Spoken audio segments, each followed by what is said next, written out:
Hi అండి, welcome to sweety life style. ఈరోజు tasty recipe వచ్చేసి ఇన్స్టెంట్ ఇడ్లీ చట్నీ అండి. ఎక్కువ టైం లేనప్పుడు ఇది క్విక్గా ప్రిపేర్ చేసుకునే చట్నీ అనమాట. మీరు తొందరగా ఎప్పుడైనా చట్నీ ప్రిపేర్ చేసుకోవాలి అనుకున్నప్పుడు ఈ చట్నీ ట్రై చేయండి. దీనికోసం ముందుగా 1/2 కప్పు పచ్చి కొబ్బరి ముక్కలు, 2 టేబుల్ స్పూన్ పుట్నాల పప్పు, అలాగే చిన్న అల్లం ముక్క, కొద్దిగా చింతపండు, 4-5 పుదీనా ఆకులు,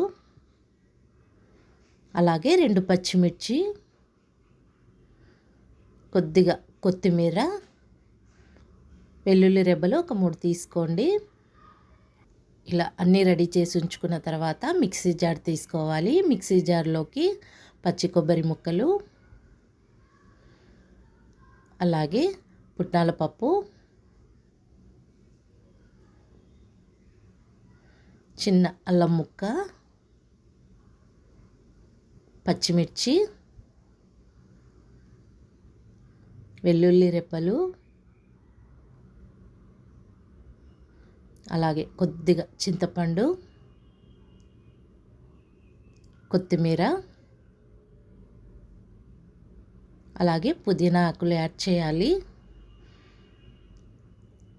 ఇలా అన్ని ఇంగ్రీడియంట్స్ యాడ్ చేసుకున్న తర్వాత సరిపడా సాల్ట్ యాడ్ చేయాలండి.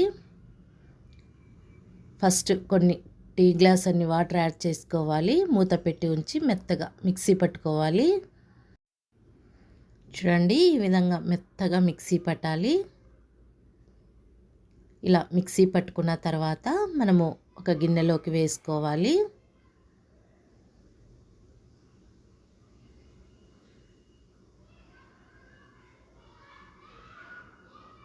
తర్వాత మిక్సీ జార్లో కొన్ని వాటర్ యాడ్ చేసుకొని చట్నీలోకి వేసేసుకోవాలి. ఇప్పుడు మీకు పల్చగా కావాలంటే ఇంకొన్ని వాటర్ యాడ్ చేసుకోవచ్చు, లేదా ఇలా మీడియంగా ఉండాలి అంటే వాటర్ యాడ్ చేయనవసరం లేదు. ఇలా అంతా మిక్స్ చేసుకున్న తర్వాత ఇప్పుడు స్టవ్ వెలిగించి ప్యాన్ పెట్టుకొని 2 టేబుల్ స్పూన్ ఆయిల్ యాడ్ చేసి ఆవాలు, జీలకర్ర, మినప్పప్పు, పచ్చిశనగపప్పు అన్నీ 1/2 టేబుల్ స్పూన్ యాడ్ చేసుకోవాలండి. అలాగే ఎండుమిర్చి, కరివేపాకు యాడ్ చేయాలి. స్టవ్ని మీడియం ఫ్లేమ్ మీద ఉంచుకొని పోపుని వేయించుకోవాలండి. ఇలా వేయించుకున్న తర్వాత పోపు కాగిపోయిన తర్వాత మనం చట్నీలోకి వేసేసుకోవడమే.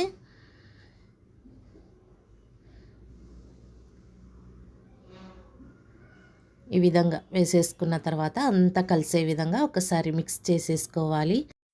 అంతే, చాలా ఈజీగా మనకి ఇన్స్టెంట్గా ఇడ్లీ చట్నీ రెడీ అయిపోయిందండి. మీరు తొందరగా ఎప్పుడైనా ప్రిపేర్ చేసుకోవాలి అనుకుంటే ఈ చట్నీని ఒకసారి ట్రై చేయండి. టేస్ట్ కూడా చాలా బాగుంటుందండి. సర్వ్ చేసేసుకోవడమే. ఈ వీడియో నచ్చినట్టయితే లైక్ చేయండి, షేర్ చేయండి.